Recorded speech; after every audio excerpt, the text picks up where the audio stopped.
church. Hope you all are doing well. Today is Monday, March 1st.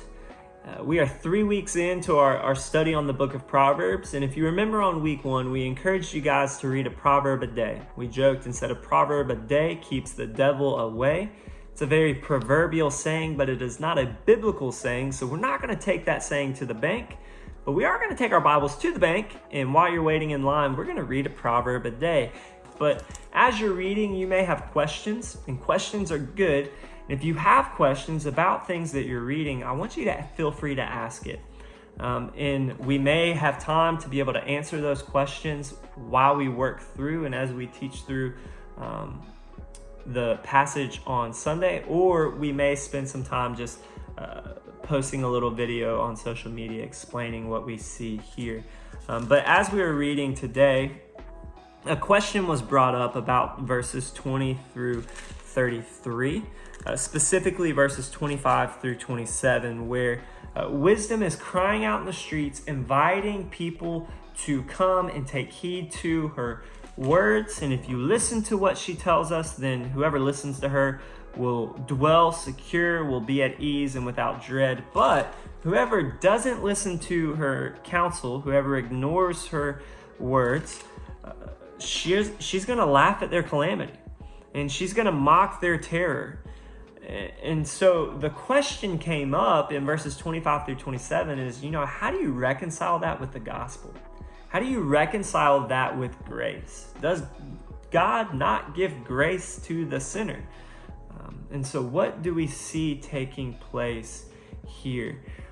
And so I want to spend a few minutes just kind of clarifying what wisdom is and what I think she's trying to communicate here. And so if we remember what wisdom was, we defined this on week 1. We said that wisdom is more of a skill than intellect, right? It's skill in the art of godly living. And so the purpose of wisdom is to show us how to walk through life in a God-glorifying way. This is how you ought to live, and this is how you ought not to live. This is what glorifying God looks like, and this is what not glorifying God looks like. And so wisdom is something that is proactive rather than reactive. And let me give an example, right? Using the example of adultery. In Proverbs, wisdom is saying, hey, husband, you are walking down the street and you see this pretty girl and she's enticing you, she's calling you. Wisdom is saying, don't chase her, don't follow her. She smells good, she looks good, but that's going to lead to death. It's not wise, it's not good. Don't do it. There's consequences if you do. But the fool kind of closes his ears, says la la la la, and follows her, chases after her, and he sins. He kisses her, indulges in that. And what we see in Proverbs is that there's repercussions for those actions. There's consequences for those actions. And there's nothing that wisdom can do at that moment to save him from the consequences of those actions, right? Wisdom kind of throwing her hands up and saying, hate it for you, buddy. Like, I told you not to do that. And so wisdom in this context is all she can do is laugh at his calamity and mock him, saying, hey, you are eating the fruit of your ways. Because you didn't fear the Lord, because you didn't take heed to my counsel, this is what you get.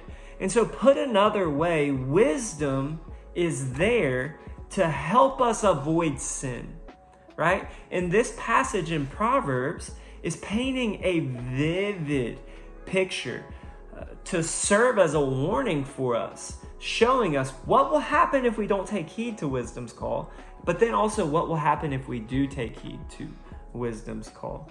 And so wisdom here is saying, hey, if you don't listen, things aren't going to go well, and I'm sorry. But if you do listen, then things will go well for you. But wisdom throwing her hands up in this instance doesn't mean that grace isn't present, that grace isn't there. That doesn't mean that God's not gracious. God 100% is gracious and merciful. And there's 100% grace. And the reality is that we've all sinned. We've all fallen short. We have all been the fool. And there's consequences for our actions in that regard. But the hope of the gospel is that Christ has died and taken the wrath, the punishment that we deserve, this eternal wrath upon himself that we deserve, so that we might be forgiven, cleansed, and justified before him. But grace from this eternal God does not mean that there will not always be consequences within this life. So the man who commits adultery, he can be completely and totally cleansed and forgiven and justified by God. That sin can be forgiven. But just because he's forgiven by God and cleansed by God does not mean that there won't be consequences for him throughout his life, right? He could lose his job because of that decision. He could lose his family because of that decision. The intimacy that he enjoyed with his wife may never be the same for the rest of his life. There are consequences for our actions, and wisdom here is saying, hey, make sure you know and understand that if you don't take heed to my words, just know that there's going to come a point in time where you're going to wish that you listened to me, and I'm just going to throw my hands up. There's consequences for the decisions that we make, but consequences are not the absence of grace, right? And so when distress and anguish come upon the man who doesn't take heed to wisdom, there's nothing that wisdom can do at that point to save him. He's going to have to enjoy the fruit of his decisions. He has to live with the consequences of his actions. So there's 100% grace. God is gracious, but God is also wise, and the wisdom that he gives us is there to help us avoid sin. And so I think what we have here is a warning to us to listen closely and follow closely, take heed to the words of the wise, because there's consequences to our sinful actions. And the purpose of Proverbs is so that we will avoid those, that we will learn and then live, not live and learn.